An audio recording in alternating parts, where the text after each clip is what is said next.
20 years inside operating businesses taught me something I didn't expect. The smartest person in the room is usually the first one to fail. I've watched it happen in boardrooms, in turnarounds, and in leadership meetings where everything was on the line. The MBA is the first to quit. The guy with the fancy resume checks out, and the person nobody expected, the one who just refused to stop, ends up running the company. I've been a CEO. I've sat in 3 COO seats, the biggest being $150 million, and I've coached over 100 founders running $1 million to $20 million businesses. And the pattern I keep seeing, the one that quietly kills capable people, comes down to 12 things. If you're a founder, a business owner, a CEO, and you consider yourself smart, this video is going to be a little uncomfortable. Good. That means it's for you. Here are the 12 reasons smart people fail in business.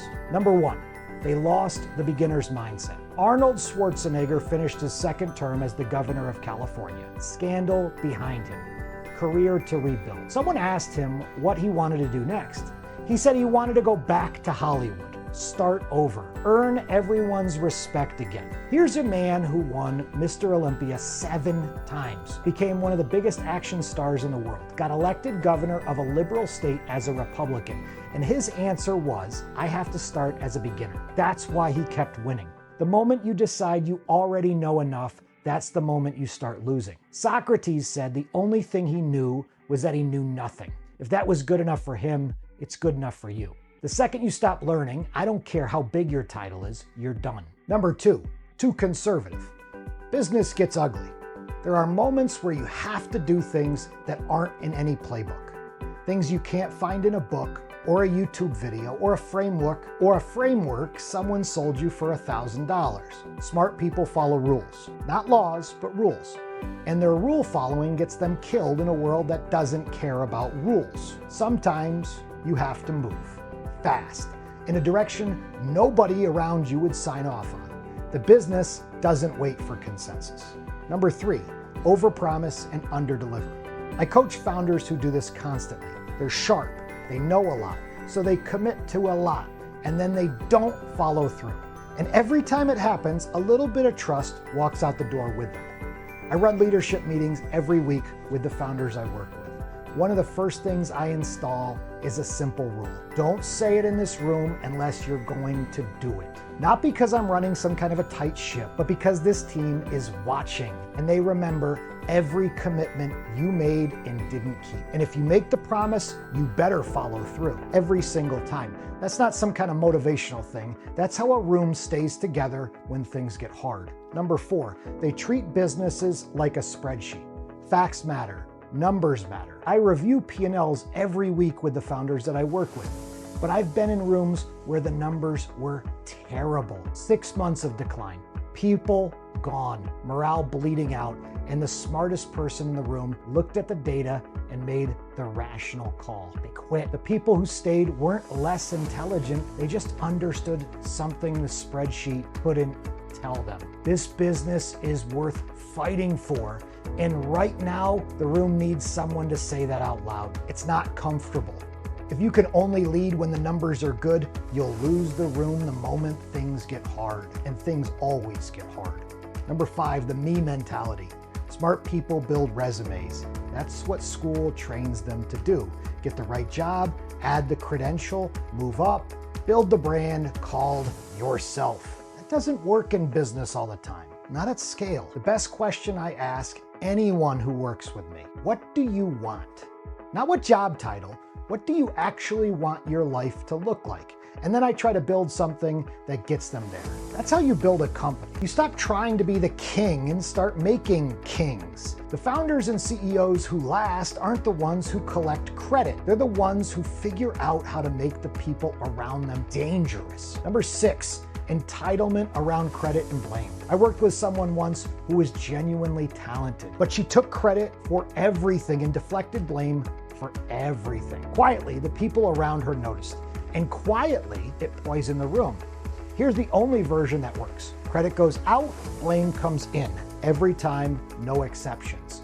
If something goes wrong on your watch, own it fast. The fastest way to end an argument you caused is to walk in and say, I was wrong, it's on me, here's how we're gonna fix it. Smart people can't do it. Their whole identity is built on being right, and it makes them impossible to work with.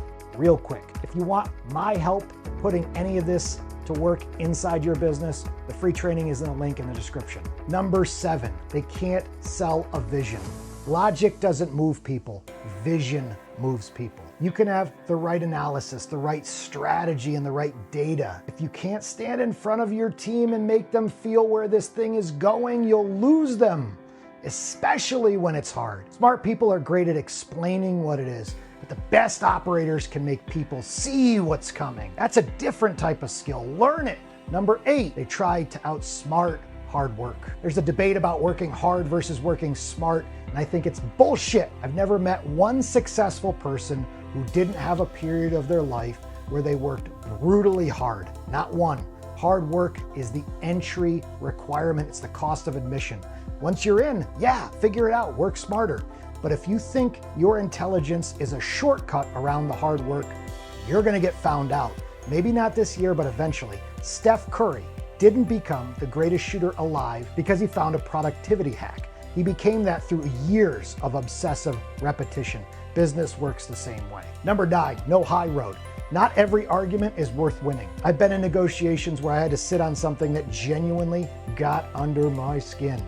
I kept my mouth shut. We came out the other side and built something worth building. Smart people want to win every single room. That need costs them deals, relationships, and sometimes the entire business. Pick the 2 or 3 things you can't compromise on. The things that would actually hurt the business if you let them go. Fight for those things. Everything else, let the other person have the ego win. It doesn't matter. Their ego doesn't have to be your problem. Number 10, fear of adapting. Here's why smart people resist change. Changing means admitting the current version of themselves isn't good enough. And smart people have been told they're good enough their entire fucking lives. But the version of you that got you here isn't the version that gets you to the next level. It can't be. You have to change. You have to get uncomfortable with who you are right now and be willing to build a different version. If you could do that, you have a fighting chance. And if you can't, you'll spend the rest of your career explaining why your resume should have produced better results. Number 11, won't get your hands dirty. I've interviewed people who walked in and said they needed an executive title because of where they went to school. I showed them the door. I've had people come in with great degree, great pedigree, and they stayed until 10 p.m. doing their MBA homework after finishing a full day of real work. Those people own pieces of the company now. Business doesn't care what your diploma says. It cares what you do when the work is unglamorous, thankless, and below your supposed pay grade. The operators who build things are the ones who will do whatever the business needs and whenever it needs it. The ones who won't, they don't last long enough to matter. Number 12, they won't admit their mistakes. Say it fast, say it clean, move on. I was wrong, this is on me, here's what I'm gonna do about it. That's it. You don't lose respect for saying it. You lose respect for not saying it and hoping nobody notices. Here's the summary. The biggest liability a smart person carries into business isn't their competition, it's their own identity. The story they've built about being the smartest person in the room, blah, blah, blah. Put it down, get back in the seat as a beginner. Do the work, take the blame, give the credit, adapt. That's how businesses actually get built. So there it is, 12 reasons. And look, none of this means you're not capable. The founders I work with are some of the sharpest people I've ever met. That's never the issue. The issue is the stuff that comes with being smart, the need to be right, the resume that you're protecting, the belief that if you think hard enough, you can skip the hard work. That identity will cost you the business. I've watched it happen more times than I can count. The businesses that actually get built, the ones that run without the founder in every room, are built by people who stayed humble, did the hard work, and were willing to bring in someone who had already been in the seat before them. If any of those 12 things landed for you, here's the one thing I want you to do. Now, go do the work.